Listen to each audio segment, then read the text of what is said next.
Hi all, welcome to footy arena. Brazilian super താരമായ Neymar junior ഇപ്പോൾ football ലോകത്ത് നിറഞ്ഞു നിൽക്കുകയാണ്. ഒരു വലിയ ഇടവേളയ്ക്ക് ശേഷം കളിക്കളത്തിലേക്ക് മടങ്ങിയെത്തിയ നെയ്മർ മികച്ച പ്രകടനം നടത്തുന്നു എന്നത് ആരാധകർക്ക് സന്തോഷകരമായ ഒരു കാര്യമാണ്. കഴിഞ്ഞ മത്സരത്തിൽ ഒരു ഫ്രീ കിക്ക് ഗോൾ നേടി.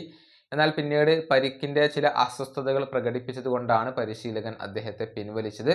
എന്നാൽ പ്രത്യേകിച്ച് കുഴപ്പങ്ങൾ ഒന്നുമില്ല എന്നുള്ള കാര്യം നെയ്മർ ജൂനിയർ തന്നെ പറഞ്ഞിരുന്നു. ഏതായാലും അതിലെ പുതിയ റിപ്പോർട്ടുകൾ മാധ്യമപ്രവർത്തകനായ ലുക്കാസ് മുസേറ്റി ഇപ്പോൾ പബ്ലിഷ് ചെയ്തിട്ടുണ്ട്. അതായത് നെയ്മർക്ക് പ്രശ്നങ്ങളൊന്നുമില്ല, അദ്ദേഹം തയ്യാറാണ് എന്നാണ് ലുക്കാസ് പറയുന്നത്. അദ്ദേഹത്തിന്റെ റിപ്പോർട്ട് ഇങ്ങനെയാണ്: മെഡിക്കൽ സ്റ്റാഫിനോടൊപ്പം നെയ്മർ ഇന്ന് മെഡിക്കൽ ടെസ്റ്റിന് വിധേയനായിരുന്നു. താരത്തിന് യാതൊരുവിധ പരിക്കുകളും ഇല്ല, പ്രശ്നങ്ങളും ഇല്ല. വരുന്ന ബുധനാഴ്ച നെയ്മർ ജൂനിയർ ട്രെയിനിങ്ങിലേക്ക് തിരിച്ചെത്തും. സെമി ഫൈനൽ മത്സരത്തിന് നെയ്മർ റെഡിയായിരിക്കും. ഇതാണ് ലുക്കാസ് മുസേറ്റി ഇപ്പോൾ പറഞ്ഞിട്ടുള്ളത്. നെയ്മറുടെ കാര്യത്തിൽ ആശങ്കകൾക്ക് വകയില്ല, അദ്ദേഹം പൂർണ്ണമായും സജ്ജനാണ് എന്നൊക്കെയാണ് ഇദ്ദേഹം റിപ്പോർട്ട് ചെയ്തിട്ടുള്ളത്. ഏതായാലും അവസാനത്തെ 4 മത്സരങ്ങളിൽ നിന്ന് 6 ഗോൾ പങ്കാളിത്തങ്ങൾ വഹിക്കാൻ നെയ്മർക്ക് കഴിഞ്ഞിട്ടുണ്ട്. 3 ഗോളുകളും 3 അസിസ്റ്റുകളുമാണ് നെയ്മർ ഇതുവരെ കരസ്ഥമാക്കിയിട്ടുള്ളത്. ഈ വീഡിയോയുടെ അവസാനിപ്പിക്കുന്നു. അടുത്തൊരു വീഡിയോയിൽ വീണ്ടും കാണാം.